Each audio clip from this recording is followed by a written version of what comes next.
Space Slugs TTS League is going strong as we enter our fourth round.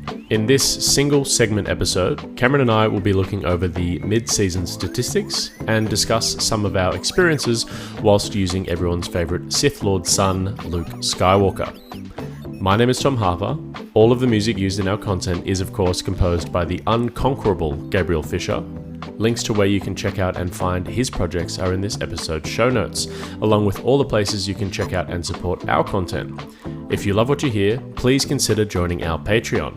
A massive thank you goes to our newest paid members, Brendan Cook and Brian GS, as well as our existing paid members, Kevin C, Siram, Arfsafs, Winter AU, Soup, Alan Jones, Death 1942, Bruno and Duralvar. It means an incredible amount and we cannot wait to bring you more content. Another huge shout out goes to the Red Mandos, a brand new Australian Shatterpoint podcast hosted by two great Shatterpoint players. If you want more Aussie-based Shatterpoint content, do not hesitate to give them a listen. You can find a link to their first episode in the show notes below. Now, join me as we continue our exciting journey into the domain of Star Wars Shatterpoint. You don't know the power of the All right, shut up. of the dark.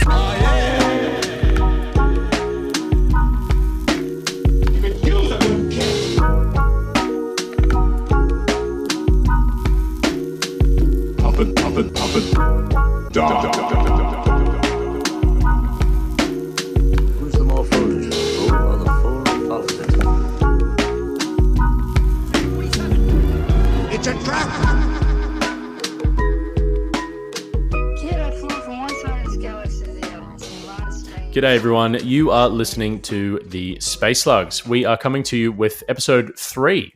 Joining me here today is of course Cam. How you going, Cam? Good, thanks, Tom. How are you going? I'm fantastic. Thank you so much for joining me. So look, as we sort of promised, this isn't going to be, I guess, a full-length episode. This is mainly going to be a bit of a short and sweet analysis about halfway through the TTS League that we're currently running. So yeah, we've just got some stats that we want to run through. Cameron and I have basically exclusively been playing Luke for the past 4 or so weeks. You've committed to that as well, right? You haven't left me at the lurch. No, I am put a ring on Luke's finger, and him and I are going over the cliff together. So Tom and I both have dedicated a lot of time to figuring out Luke's squad pack. We've just taken what was in that pack and we've put it on the table multiple times. Yeah. So that also includes at some in-person events as well. So Cameron and I over the weekend went to the advertised Combat Company monthly, which was really fun. We sold 16 tickets, which was actually the maximum. So yeah, New South Wales Shatterpoint's going really well, just a side note. But yeah, we had 12 players show up, which was awesome. A couple of Lukes, which included yourself and myself. And we've also been playing him throughout, I guess dangerously you could say, because I would like to do really well in the TTS League. But yeah, we've been testing Luke at all times. Yeah, in the TTS League, things aren't looking bright, but I'm currently looking at a really lovely, shiny bronze statue from placing third at that CanCon event using Luke Skywalker. So yeah, absolutely. So no shame. Anyway, so before we jump into the Luke Skywalker sort of section, I just wanted to paint for everyone listening a little bit of an overview after the third round that's just been played in the TTS League. So some cheeky little stats that we can maybe have a bit of a chat about. What's the most played primary unit thus far? the most played primary unit right now is, unsurprisingly, Lord Maul. Yeah, Lord Maul with 50 games. So he's been put on the table a whole bunch and he's got currently a 55% win rate. So that's really cool. The second most played character, I think, is also relatively unsurprising. He's been doing fairly well. That's Vader, Jedi Hunter. So just 2 games behind Maul, 48 games with a 63% win rate. And what's third most popular? Third most popular is Count Dooku himself. Yeah, so 41 games there and a really good win rate at 59%. So if we reflect all the way back to episode 1 that we recorded with Morgan, the Dark Lord, we sort of mentioned that nice, I guess, quote unquote, balanced win rate, or to aim for in terms of balanced win rate, would be between a 45% and a 55% win rate. So in the league, or in the context of the TTS League, you could say that, Vader and Dooku are doing fairly well, probably above that sort of curve. But keep in mind, it's only third round, so we haven't hit that sort of, upper echelon of tables, and reflected in the overall win rates, these guys are both within that really good quote unquote balanced or happy state of between 45 and 55% win rates. And I should state just before we go on, so the Slugs, we are the ones that are running the TTS League at the moment, which is super exciting, and we've really enjoyed doing that. But what I've also done is I've added the tag, and the tag is TTS S1E3. So that stands for, season 1, episode 3, because this is the 3rd episode of the TTS League. And you can actually follow along all of these stats just by clicking a handy little link. And I'll put that link in the episode description. And yeah, all this data is essentially publicly available. So if you, the listener, would like to follow along with, the progression of episode 3, the league, you can. It's really cool. It's exciting data for data nerds like myself and for Cameron. So yeah, what about the highest win rates? Well, I think the highest win rate is quite high, and I don't think this is necessarily a a point about whether or not this character is pushed, air quotes pushed. But Luminara is actually, with 17 games as well, which is not an insignificant number, she's at 71%. Which is very high. And if I can get on a soapbox for a second, do it. Very small soapbox. It's just got a little cute soap inside of it. My theory is that Luminara is a difficult unit to play and get right, and people aren't necessarily bringing Luminara if they don't know how to use her already. And that's why she's getting such a high win rate. And because she is very impactful, she has abilities that impact the game quite broadly, and also impact your strategy. You know why you're bringing Luminara, and if you're good, if you wanted to just have fun, you'd be bringing Vader or you'd be bringing Luke, which we'll get to. But if you're bringing Luminara, I don't think there's many Luminara stands out there. I think there's a lot of people who, I can't wait for Luminara to come to the game. She's a side character, but I think she's very good when you figure out how to use her. Does that make sense? Are you on board with me? Yeah, definitely. Like, you've got a game plan, you figured it out. You've sort of got the triggers that you want to trigger. She's really popular with Lord Maul and the Mandalorians, for example. They do a lot of synergistic things, got a lot of healing action, a lot of out of activation movement that they all benefit from. So yeah, there's some really good triggers that you can achieve with Luminara. Trigger Tom was one of the first people that I ever played online in Shatterpoint, and he sort of blew my mind with a Luminara General Grievous roster, and that was all about doing the wounding and getting those out of activation dashes that also synergize beautifully with Separatists. So some really, really cool things that you can do with Luminara. But I'd fully agree that you've got to have a game plan, and I think that's perfectly summed up by what you just said. Do we know who she's pairing with mostly out of those 17 games? Undefeated so far with 4 games in the TTS League alongside Lord Maul, which is probably, I'd posit that would be with the Mandalorians, but don't quote me. And then another 3 games there undefeated as well with Darth Vader Jedi Hunter. And then, so some single games as well with General Grievous and with Jedi Master Mace Windu. So not entirely sure what they've been paired with exactly, but they're the sort of undefeated, the creme de la creme of pairings for Luminara at the moment. And, Jedi Master Plo Koon and Jedi No More, Ahsoka Tano are in there as well, but not in that undefeated vein. Yeah, and I'd love if you're one of those players and you've got a specific game plan, I'd love to hear how you're approaching your games, how you approach squad building. Jump into our Discord, jump onto the Shatterpoint Discord. I would just really genuinely, it'd be very interesting to hear how someone is taking a character that, I personally wrote off a bit boring, not really my style of play, but they're taking it to some really great success. And it's showing 71% win rate. We've got 2 undefeated players going through. They've clearly figured something out for Luminara. Plus their skill, of course, as well, plays a big factor. Yeah. But they've obviously figured something out, right? Absolutely. So we'll move on to the next one. The highest win rate, or the second highest win rate of the league thus far, is Darth Vader Jedi Hunter, 63% win rate. So doing very, very well in the league. 48 games total. Has won 30 games out of those 48. So very respectable there. We've got the pairing data in front of us. It's not super consistent. The most paired by far at the moment is with Jedi Master Plo Koon, and I think a lot of people are very excited about that pairing. So 17 of those 48 games have been played with Jedi Master Plo Koon, so almost a third have been played just with Jedi Master Plo Koon, which is interesting, and a 65% win rate with that pairing as well. So very cool. Any thoughts on that? Is it blasphemy to pair those two together? In a lot of ways, yes. I think that makes sense. For me, my approach to Vader, Jedi Hunter, is if my squad needs someone to just kill the ever-loving whatever out of a unit, and I need that piece in my squad, I'm probably going to grab Jedi Hunter, right? Plo Koon is our first primary with some real diceless displacement. And that's one thing that Vader just doesn't have. I think that's his biggest failing, is he can't really move someone without swinging a lightsaber at them or throwing it at them. But Plo Koon allows you to have that. Just in terms, you mean diceless displacement of the Galactic Republic, right? Sorry. Yeah, that is what I meant. I'm so sorry, everyone. I should have put that on there. I'm sure people were just immediately screaming at their phones or whatever their podcasting device is. Correct. I meant Galactic Republic, something that they have been very well known for not having, which is the diceless displacement in a primary unit. And Vader is a very popular Galactic Republic unit. It makes sense that you now have these two, the thing we've been waiting for and the thing we love playing already, put them together, make them kiss, and then we have beautiful little 65% win rate.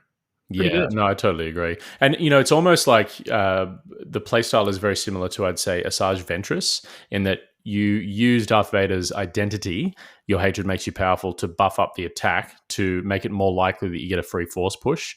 And both Jedi Master Plo Koon and Asajj Ventress have an abundance of heals on their charts. The difference, I guess, would be that Jedi Master Plo Koon comes with additional synergy in that he also has the Galactic Republic tag, so you can bring clones alongside, not only to make him more powerful, but also make Galactic Republic Darth Vader more powerful. So, some really cool synergy there. Not surprising that so many people have gravitated toward that squad or that strike team. I think it's really, really powerful. It's very strong. Yeah, I did have to play it in my third round against Arfs, and it was very much a slaughtering. Just the synergy of that squad was very hard to overcome. I definitely made some mistakes in that game too, but the synergy of the squad is really good, and it can't be underrated. I think that's a really big reason as to why it's working so well. Exactly how you explained it. Yeah, Darth Vader, Jedi Hunter doing very well. Overall, though, I think it needs to be said, the overall rated data, not in the TTS leagues, but the bigger picture with thousands and thousands of games, he is sitting nicely within that 45 to 55% balanced per se win rate bracket. So really good to see there. What's the third highest win rate, and are you excited about it? I am a little bit, yeah. But I think the sample size is possibly a little too low to get too excited. But yeah, number 3 is Cad Bane, the bounty hunter himself, the blue-faced bounty hunter. Probably my favorite character in released so far. Not in terms of playstyle. I just love Cad Bane. I don't know why. I'm obsessed with him as a character. And he's got 62% win rate. But that is off 13 games, which I feel is sort of towing the line between not enough data to give us a good outcome. It's 8 wins, 5 losses. That feels pretty normal to me off 13 games. What's he pairing with to get there? This was something that everyone talked about very early on, and I think it's probably quite a powerful pairing. So he's equal, 4 games each, both with a 75% win rate as well. Darth Vader, Emperor's Servant, and Luke Skywalker, Jedi Knight. So I think that makes sense. I mean, there's a lot of synergy that you can establish between Cad Bane and Darth Vader, Emperor's Servant's identity, in that you can attack with Darth Vader, Emperor's Servant. You can actually do the wound with Cad Bane, and then you shuffle Darth Vader back in, and then you sort of rinse and repeat that tactic. Like it's a bit of a Rubik's Cube that you're trying to assemble, but once it works, it can go really well. Yeah, that's something I never actually noticed.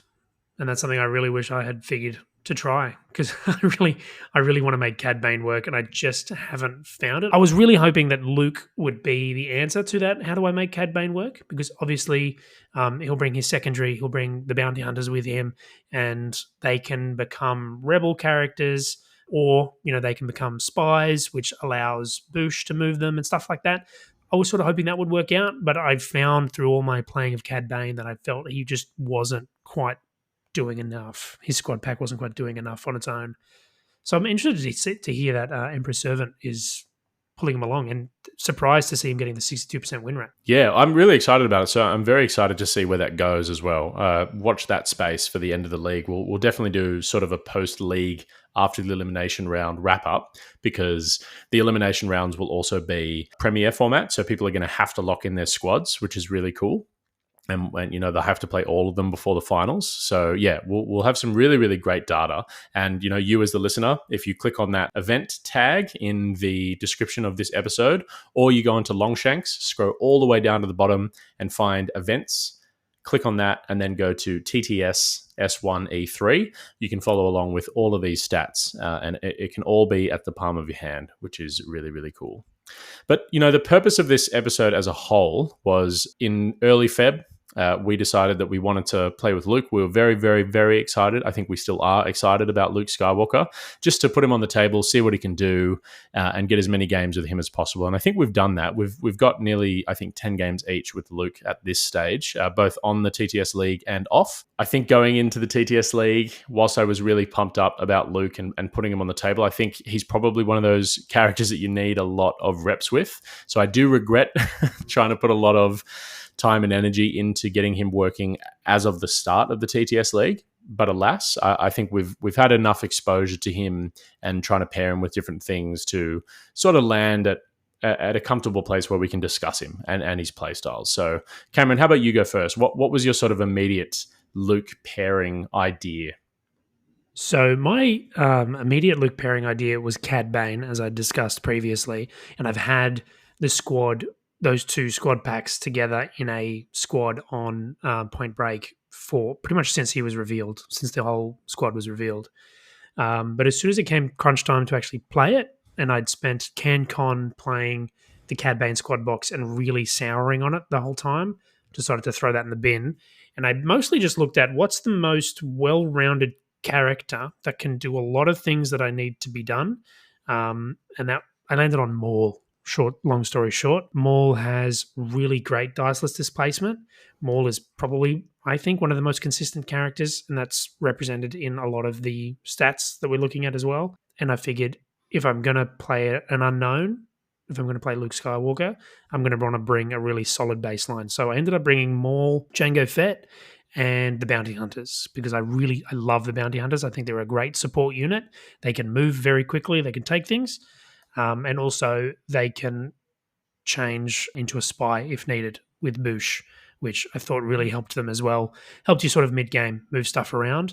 And then, I just brought the Luke squad pack just to see how that would go. Yeah, I think just real quick, focusing on what we want the strike team to do is maybe really valuable for the listener. So I guess we sort of landed on a very similar strike team, but before we go further, Luke, we sort of established was force neutral. Yes, he's very force neutral. Yeah, that was our initial impression. Yeah, exactly. So we decided that we wanted to sort of funnel a lot of our force economy into our secondaries, them being either Boosh for myself or Obi-2 for yourself, which is sort of where you gravitated towards at the end, and Jango. And how did you find that going? Because, the bounty hunters don't need to spend any force, really. Yeah, how did you find the force economy of that roster?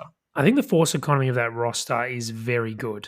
Of all the rosters I've played, that is the one where I mostly am not actually needing to count too hard on my force usage, right? So I can look what's left in the order deck, and I know, okay, cool. I've done. Usually, you're going, all right. I need, 2 for Django. I'll need 1 or 3 for Plo Koon, whatever. With this roster, never even a consideration most of the time, right? Because Maul, fairly force agnostic, especially early game. And Luke, as we discussed, and I think in reality, he's very force agnostic. We can talk about a little bit later as to why I don't think that will necessarily stay true. And I think if he is force agnostic, maybe we're not using him enough. But that said, the force usage into Jango, great, because Jango can use lots of force, right? And if you're getting him into the middle, he's not so fast. He's jetpacking. He's pulling people away from objectives.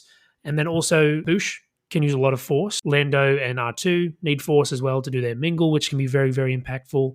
And just so not needing to worry about using force on Maul and on Luke, very good. And you get a lot of value out of Obi-2 using his force, of course. He can, nullify an attack with 2 force, which caught a lot of people out. I think it still catches people out. People forget it exists or how it works. So yeah, very, very good. And it was a very good strategy, I think, funneling that force usage down into the secondaries and bringing secondaries that could really make use of what is essentially excess force that you're not necessarily using.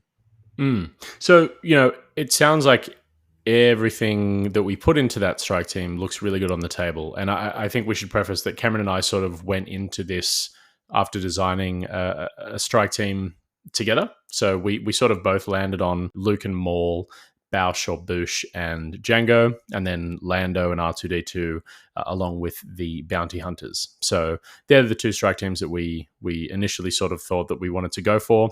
So everything on paper sounds fantastic, right? However, it's come to light that Luke in the league has had 37 games and he's only had a 38% win rate. Both of us are 1 win and 2 losses at the moment with those strike teams. So what do you think? Where do you think that it's falling down? What do you think is the issue with Luke? Why isn't he at a higher win rate in this TTS league? Yeah, I think that's a really good question. And I do think there is an easy answer, which is he's new. Mm-hmm. And I think it's important to note, and really funny actually, that he is the 4th highest most played primary. That's pretty crazy, to be honest with you. But I think it also makes sense, right? He's on the poster. He's a very popular character. I think he's new. And I found you and I believe you agree, he's a very skill-based character. He doesn't necessarily play himself, which I would say a character like Dooku, who has a 59% win rate at 41 games. If you can remember his triggers, Dooku mostly plays himself. He really punishes people for making mistakes, for not paying attention. Whereas Luke, he's a very active character. He does have 2 reactive abilities, which are very good, but he's a very active character. You really have to be planning what you're doing with him. So that means reps. You need to know how to put him in the right situations, how to take advantage of those situations when they come up. And I think his win rate is very indicative of a bunch of schlubs named Tom and Cam who have brought him to a competitive circuit and are facing the consequences of that decision and not putting in the homework to learn how he works beforehand. Yeah, and I want to put a pin on that and sort of jump into that topic a little bit later. And that's also a preface for our next episode, which is going to be really exciting. But I completely agree. However, when we want to talk about these reps, and I sort of liken Jedi Knight Luke Skywalker, and I think a lot of people have, to Lord Maul. When Lord Maul, at the beginning of Shatterpoint, aeons ago, about 7 months ago, came out, people thought that he was actually the worst primary in the core set. It was sort of commented relentlessly that he was really bad, but he had everything that we wanted, right? I think people might have been putting a little bit too much emphasis on durability, but he was fantastic, right? And he is the most played character in the TTS League. He's got a fantastic win rate overall. He's just a stellar character. And I think Luke Skywalker could almost be as good as Lord Maul. He doesn't have Dice's displacement, for sure, but what he does do is double attack with more flexibility than Anakin Skywalker, for example. He's got a lot more pushing and shoving, and he's got a lot more stickiness to him than, say, Anakin Skywalker does. So He's got all of those really good facets of being a very strong objective player like Lord Maul. However, he doesn't have a ranged attack. But further than that, I just wanted to ask you, do you think it's a good idea having, in our squad design, having Lord Maul and Luke Skywalker being so similar on the table? Do you think having 2 of those characters together is actually good strike team design? And we can get into the force economy again a little bit later because I have a few comments on that. But do you think having those 2 primaries that do functionally very similar things is good squad design? That's a very good question, Tom. And I think the answer is I don't necessarily think that they're that similar in design. Okay. I think Maul is very much I'm going to go and take that point, whereas Luke is I'm going to keep this point. Obviously, they can both do that. Luke doing the double tap is very, very strong. That's something we both found out. It's very powerful ability, and I think people might underestimate how good it can truly be. in the moment when they're given the option to run away. That's how I've been playing them anyway. Luke is the I'm going to hold this point and you're probably not going to take it off me, whereas Maul is I'm going to run in and I'm going to beat the crap out of you and I'm going to take this point, I'm going to throw you over there and I'm going to slice you in half. And so I think, I disagree with the fundamental point you're making. Okay. No, it's always good. I guess I'll push a little bit harder because I see Maul as there's two characters on a point that I want. I'm going to use there is no place to run to drag one of them off, and then I'm going to use my attack to push or shove the other one off, therefore winning me the point. Luke can essentially do the same thing by using you can either profit from this or be destroyed to attack one character and then use his main attack to attack the other character. And if you, the listener, want to look at his Sorosu tree, on the first two successes, he gets two shoves, which, as we know from watching the Space Slugs stream or by listening to this fantastic podcast, that two shoves is what you need to displace a character from a point completely, no matter where they're standing on the point. And if you go further down and look at his expertise chart on offense, you can see that he gets 1 expertise for a crit and 2 expertise for 2 crits, which is just the creme de la creme. That is absolutely fantastic. Second only to a few characters in the game like Darth Vader, Jedi Hunter, and I believe Count Dooku. So those two attacks coming together in Sorosu, allowing you to double shove multiple people off a point, fairly on average, I would say, allows him to play almost as reliably as Lord Maul, if not quite as reliably as Lord Maul. But that's how I see the sort of very similar playstyle. Happy to be disagreed with, and listener and Cam, if you want to talk about this in the Discord, that's great. And it's always good to have this healthy discussion. But that's sort of maybe that's where I've been going wrong with Luke. I've been using him in a Lord Maul-esque way. But is there a problem? Because I mean, the aim of the game is to take objectives, right, and score points. So is it really a bad idea to have two primaries doing that? Well, I don't know. So let's get into the further problems that I think I've identified with the strike team, right? Yep. So Lord Maul and Luke, I think, are great, but something's obviously not right. That could just be reps. It could just be a matter of reps. I've actually found the force economy of the strike team to be a little bit too unstable. I've found that shadow-pointing Maul or Luke Skywalker has been fantastic because, either you're not spending force or you're getting force back, which is making it net neutral. I found Boush or Boosh, or however you want to say the name, to be an incredibly good activation until she's not. So I found that, 90% of the time when I draw Boosh, I love the activation. And I've predominantly just used her to use fan out for a reposition and then a move. Most of the times I've just done a take cover and then I've used low blow. And that's essentially just allowed me to cross the entire board and shove someone off an objective to take it. I think I've made, in the 10 games or so that I've had with Boosh, probably 2 or 3 combat actions. However, that's also hurt me sometimes as well. And if she's got a pin, or if she can't do what she needs to, or if she can't climb to use low blow, that's where I found that inflexibility. So it maybe 10% of the time she feels like a dead draw. So that's problem number 1.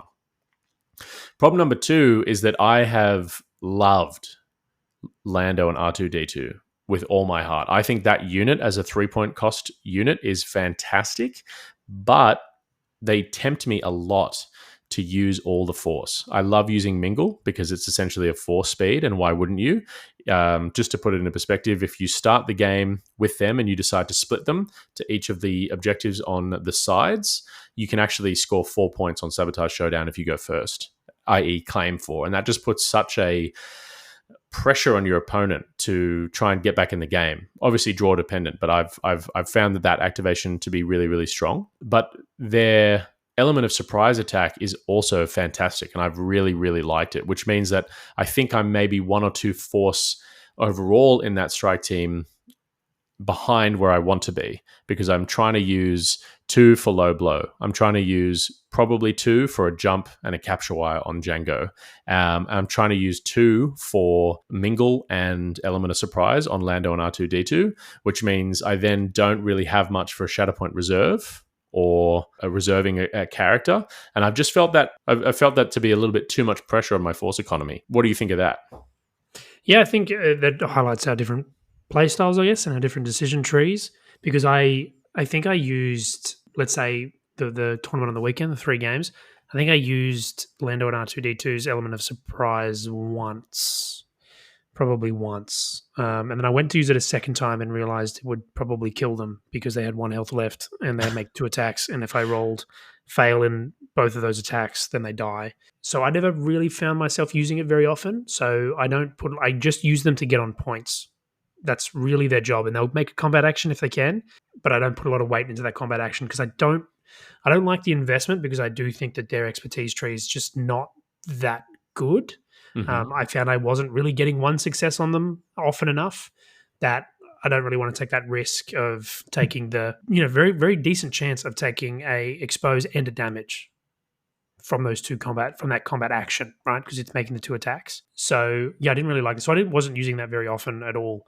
And it should be noted as well, I'd swapped out Boosh for OB2, and OB2 is also very force intensive, but I'm usually only using him probably once. And if you don't bring Diceless Displacement, then I'm just going to be shutting down those really key attacks that you're going to be making. But I never really found, because I think, and this goes into why I think Luke isn't quite working for people just yet, but I find that Luke he's completely force agnostic. I used his melee ability, the one where he can jump and flip and heal and do all that stuff. I used that once over my course of all my games because people just aren't attacking him. And I think part of that reason is because he's just not, and again, this is sort of touching on why I think Luke isn't quite there yet, is he just can't get up into the fray fast enough. Once I started doing that, he definitely had a lot more impact, like shadow pointing him, even if it felt like a bit of a dead turn, just get him up into the midfield. But I think once people figure out Luke, I think they'll find what you're finding, is that you tend to get a bit force choked, to use a phrase out of context and out of its main use, because you do end up, if Luke gets targeted a lot, then it eats at force, because every time he gets meleeed, you pretty much want to spend a force, right? Pretty much every time someone tries to punch him in the face, he's probably going to want to spend a force because he gets such a big benefit from it. Massive. Yeah. And, if you've got Django up, so if you've got all pistons firing, you've got Django up in the middle, you've got Luke in the fray, you're probably burning through force because Django is hopefully pinging people with his not so fast, and Luke is probably flipping around and jumping and whatever. But I at the moment, the way I'm playing it, I'm not feeling that same pinch that you are. But I understand you've sort of walked through where you're spending it, and that does make sense. I just think I don't value that surprise attack ability as much as you have been. Yeah, okay, no, that's definitely fair. I mean, there's some really cool, interesting differences in playstyle that I think is emblematic of a great game. So I just want to have a look at some allied primary units before we wrap this segment up, and maybe have a look at at the individual units in there if we want to touch on them. But Luke, alongside Dooku, has a 99% win rate. Only 2 games, but it's currently undefeated. I think that might be good, or at least maybe a little bit closer to my playstyle. It'll give me more force to play with.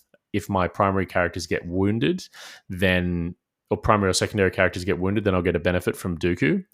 However, I feel like that might be going down the trap of what I was complaining about before in terms of Lord Maul and Luke being similar playstyle. It'll be different in the fact that one has a ranged attack. Dooku is certainly not a displacing character, but they're very sticky on points. So I wonder if that's something to fall into a trap with. But Cad Bane is 4 games with Luke, and as we said before, has a 75% win rate. So that might be something that I find really interesting. Adding a little bit more damage with Cad Bane could be fun. A little bit more character out of activation movement with Cad Bane's triggers could be fun. The force refresh from the wound could be fun. So that might be something that I investigate. Is that something that you'd want to revisit, Cam? Yeah, I think I would like to give it a go. I think I just got really soured on Cad Bane's squad pack more than anything. I just felt like it wasn't quite churning out enough value that a lot of the other squads that we saw at CanCon were in particular. And I do think your squad needs to be pulling value, right? And they felt like the weakest point, which is why I just went, okay, I don't know how to play Luke yet, so I'm not going to be taking the risk of bringing these guys who I do think are underperforming. But obviously, maybe I wasn't correct, and maybe Cad Bane really is. But I'd love to give that a go for sure. But I guess as we sort of wrap up, Luke, we can talk about maybe why he's not working and what we think we might do next. Because I do have a plan for my next round game. I hope Spleen isn't listening, otherwise he's going to know what I'm playing. He's going to be able to plan accordingly. Okay, well, yeah. Look, I mean, let's walk through the next direction that you're going to take Luke in. Noting, I guess the summary would be that you've found that the force economy of that strike team, i.e., Luke and Maul, being very good, but you might not have found a lot of value out of Lando and out of sort of the bounty hunters, or maybe it's just reps. So that's sort of the anomaly that they're struggling with. So I think for me, my perspective at the moment of why I think Luke is not quite performing, because if we look in a very similar vein, right, Darth Vader, Emperor's Servant, came out at the same time. People have the same amount of experience with this new Vader as they do with the new Luke. But he's got a 48% win rate. It's not a net positive, but that's pretty even and pretty normal, right? That's within that 45 to 55 bandwidth. So why is it that Jedi Luke isn't performing the same as Vader Emperor's Servant is, with the same amount of experience in the community? And I think part of that reason is, as we've sort of discussed and alluded to already, Luke just requires more skill, I think. I think he's a very powerful character. He's a single unit character. He doesn't really do anything else for anyone else. He's just a really, really good unit, but he's not quite got the support just yet. Someone that, say, Darth Vader Jedi Hunter has, because he's got dual tags, Galactic Republic and Galactic Empire. But I don't think Luke quite has the support yet. And as I was mentioning earlier, once Luke gets to the midline, he finds value. Right? He's getting value once he's in the midline. Even if he hasn't activated yet, he gets huge value. He's a great piece mid-game, and he's a great piece late game. But early game, he just isn't doing enough. Because he doesn't have those interactive abilities that are constantly on, he's not really affecting the game if he's not activating. So I think the biggest issue he has right now is how long it takes him and how much it costs him to get into the fight. And I think that's where people are sort of failing, because you've got this primary who's not really doing anything if he doesn't get drawn early. And even if he does, still not really doing much, because if he draws too early, he's got nothing to interact with at the midline. And if he draws too late, well, hey mate, I've already lost struggle one. Where are you? What's going on? So my next direction is to try and figure out a way to get Luke up into the midline earlier and start getting that value, because I have found people just don't target him. People are quite afraid of attacking him. For a good reason, right? He's got Deflect and he's got I Will Not Fight You. Two fantastic abilities. Absolutely. He's a very, very good unit. So I think you need to throw him into the fray. He's the sort of character that really does want to get up in everyone's face. Sorry, just before you go into that, maybe we'll just make it clear. So Luke can make it from his deployment zone into the midline perfectly fine. So essentially, if you align him with one of the objectives in either Sabotage Showdown or in Shifting Priorities, from where he deploys, he can do his jump from Return of the Jedi. He can do an advance. At that point, he'll be within range 2 of hopefully an active objective. Then he'll be able to use You Can Either Profit by This or Be Destroyed to do a dash and make an attack. What Cameron's saying here is the issue that you can run into Luke with bad order activation or deck draw is that you've lost struggle 1 and there's no active objective near Luke anymore, so he can't benefit from all his speed, right? Because you have to have an active objective around. So I just thought I'd make that clear, just so we can frame this get Luke into the fight argument. Yeah, I think part of the issue is that if he's activating late, he's just not really ready to rumble, especially if we've moved on to struggle 2, like you said. So my sort of plan now is, and I'm sure many people have already thought about this, I'm not the first and I'm not a genius, but I'm just going to pair him with Leia Organa, Freedom Fighter, right? So I've already swapped out Boushh out of my main Luke team. So I've got Luke, Obi-2, Lando and R2-D2, who I do think are a good value 3-point. I really do agree with Tom on that. They're good value. So I'm going to bring Leia Organa. The plan is she has Infiltrate, so she can move one allied Rebel Alliance character. She can advance them, which I think is really good for Luke. So that's the plan, is I'm just looking for ways I can build the squad where I can also bring Luke up a little bit faster, even if I don't draw his order card. And that's why we, again, said earlier, don't think he's quite got the support there yet. Obviously, there's the Ewoks, and I'm going to sprinkle in some Ewoks and see if I can find some more shenanigans with that. But that's sort of my plan going forward. I'm, of course, waiting for more interesting Rebel Alliance synergy to happen down the line. The Ewoks don't excite me. You know what? If they end up working on TTS, I may buy them in real life just so that I can make Luke work, because I really do want Luke to work. Yeah, I mean, Luke might be, as we said in the last episode, the most exciting release that we've had so far, just in terms of our sort of Star Wars subjective experiences. So I completely agree with that. Do you think, I mean, we haven't put this on the table yet, either digitally or in real life. Do you think that you might struggle with Force economy there with Leia?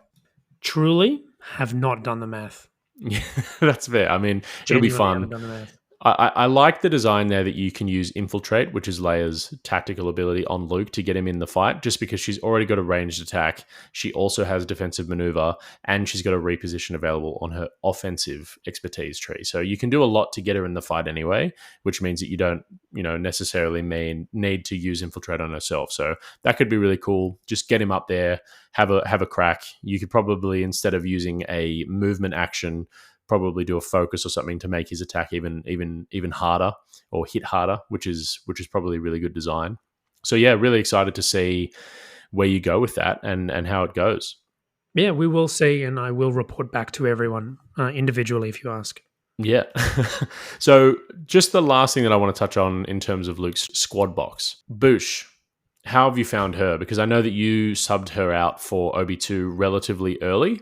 And that's something that I've hesitated to do because I've found a lot of value in her activation 99% of the time, or I should say 90% of the time, and then 10% of the time she feels really bad. Do you have the same experience with OB2? So we've talked about this previously, and I think the best way for me to explain my feelings on the matter is I think Boosh has really great spike results. When she works and when she can do her thing, she's incredible. As I said, I used her in one of my games. I was able to get, I think, like a 6-point swing just from her moving, low blow. She was able to do a combat action. She swung 3 points by also allowing one of the bounty hunters to move. Very, very powerful unit. I was really shocked at that turn of events. It basically won me a struggle. It was crazy. But like you said, when she is a bad draw, she's a bad draw. She's just dead draw. So the way I look at it is, Boosh is a great. If you get the ceiling of her ability, she's one of the best secondaries. But when you don't, she's very low. So on average, I think OB2 is more consistent. Mm-hmm. It's a lot easier to get that the value out of that 2 force for shutting down an ability, shutting down an attack. His ability to move someone who's engaged is a little harder to do than Boosh's ability, but still really, really good. And I've used it to great effect. Plus, he's still a really relevant combat when he makes his combat. And I found his healing really, really helpful as well. So consistency-wise, I think OB2 is a better call. But if you are confident in your skill and ability to get value out of Boosh, she's probably the call you want to make. But feels like personal preference at this point. Which is great. I mean, that's why we play Shatterpoint, for that personal preference drive. So that's really, really cool. So that's sort of our experience with Luke so far. And I just want to basically restate his statistics, which will also lead us into a bit of an advertisement for our next episode.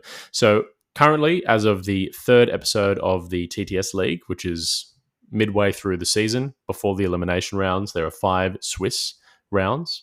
Luke is sitting on 37 games, which is the 4th most popular of the league. He's 14 wins, 23 losses, for a total of a 38% win rate. So not a great showing.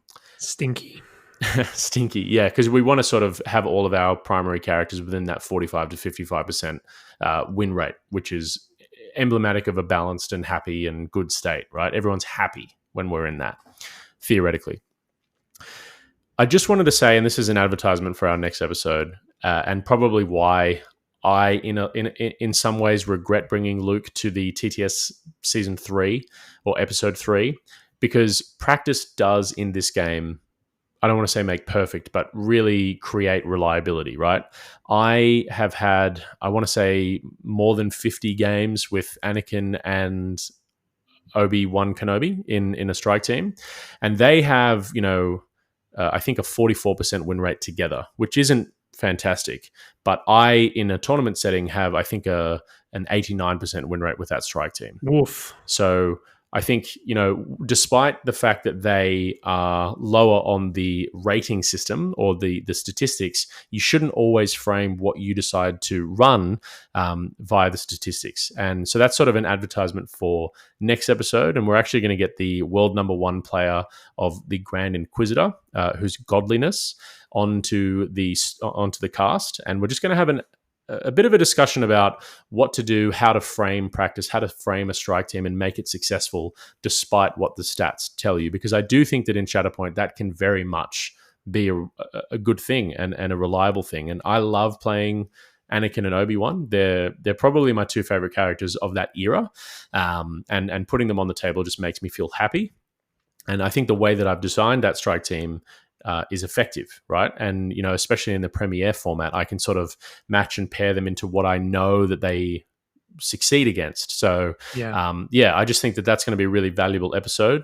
So watch this space in the coming weeks. Definitely. And I mean, if we're talking the Grand Inquisitor, we're talking bottom of the barrel. We're talking, he fell out of the barrel, to be honest with you. He's at 20% win rate. He's been 10 games played, 2 wins, 8 losses. And I think in most Shatterpoint circles, he's the butt of every joke.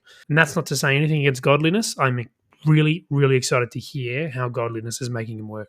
Yeah, and just to put it in perspective, godliness has a near 70% win rate with the Grand Inquisitor, right? With a lot of games. So there's definitely something to be said about running him, and he's been very vocal about how good the Grand Inquisitor is online. So yeah, just watch this space, and I just think that's an advertisement for next episode. So yeah, do stay tuned and get excited, and don't be dismayed by seeing something online, because it's not the full story. It tells us a good data set picture, but it doesn't mean that they're in a vacuum bad and you'll never see success with them. That's just not how the game works. And I think that that's one of the beauties of Shatterpoint.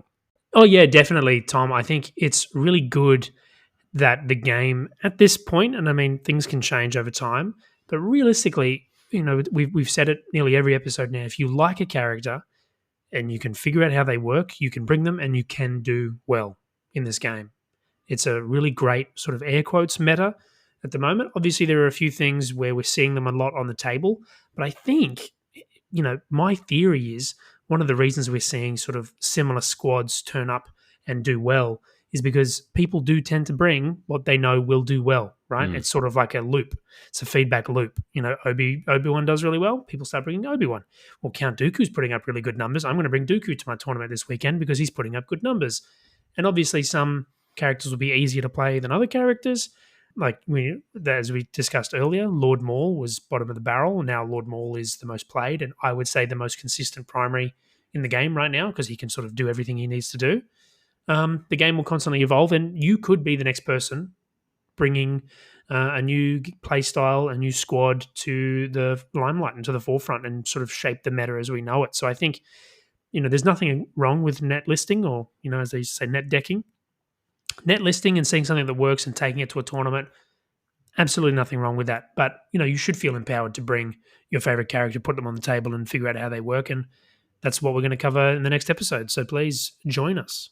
Yeah, definitely. So Cameron, thank you so much for joining us. I hope the listener got all that they wanted or some tidbits about, or from our Luke discussion. We certainly really enjoyed the last few weeks of testing him out and putting him on the table. Are you putting him down now? That's the question, actually, because I've got a plan moving forward, but is that it? Is he like that meme where he's like, oh yeah, not my 20, throw him on the ground and you just move on to the next one? No, I think I don't know. The short answer is I don't know. I'm going to play against Watsnick on Monday. Oh, sorry. So Tom's keeping it a secret. So what's no. Oh, I see. I'm just advertising that I'm either going to play something Luke-centric or Grievous and Maul, because I love that strike team, and that's what I had a lot of success with at CanCon. Or I'm going to go back to my homies at Anakin General Obi-Wan Kenobi.com, right? Because I just love them. They're just so much fun. So, I'm going to put that in.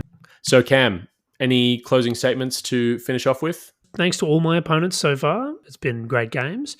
I'm really excited to continue on the league. Thanks, Tom, for doing most of the admin for the league. I think people forget how much effort it takes and how much work goes into it. And sometimes I won't hear from Tom for days, and it's because he's just in the hole doing all the work for the league. So big shout out to Tom, and yeah, just keep playing more Shatterpoint, guys. Yeah, definitely. And look, I must apologize. We haven't kept up with the streams as such in terms of how much we wanted to. I have just started a new degree at university, so I've been a little bit busy. And Cam, your computer basically died. So Yeah, if you were watching live, very embarrassing. My laptop has just started. I don't know. It's just got an illness. I can't figure it out. I've mostly fixed it, but I'm too scared to commit to any streaming anytime soon. So that might have to wait from my end anyway. And Yeah. But we will be, as of the 1st of March, streaming the showdown of the Red Mandos. So that's going to be Winter and Unlucky Gamer. So stay tuned for that. If you're listening to this episode before then, you will of course be able to watch it in post on our YouTube channel, but that will be a round 4 game. Both of those players are undefeated at the moment, so that's going to be very exciting. So stay tuned. Thanks again, Cam, for joining me on the cast here. It's just been immaculate fun as always. It's a pleasure. Of utmost importance to me. Absolutely love doing this.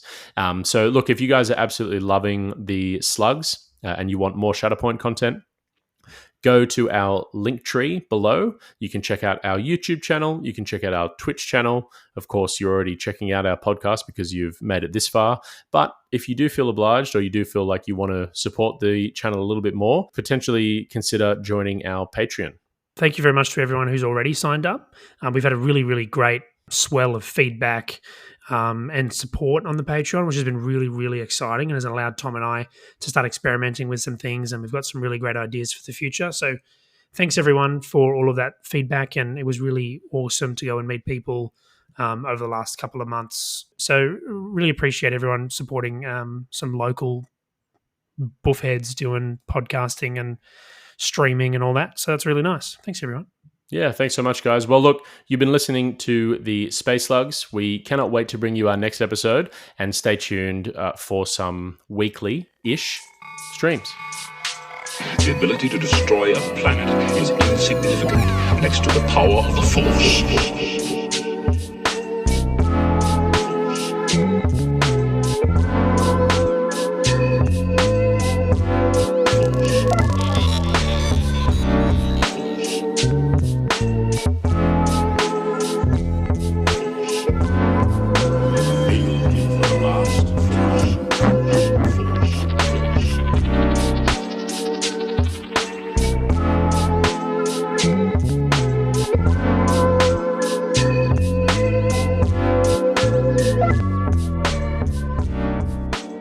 Okay, yeah, so we're basically just sort of dedicated a whole bunch of time to Luke's box.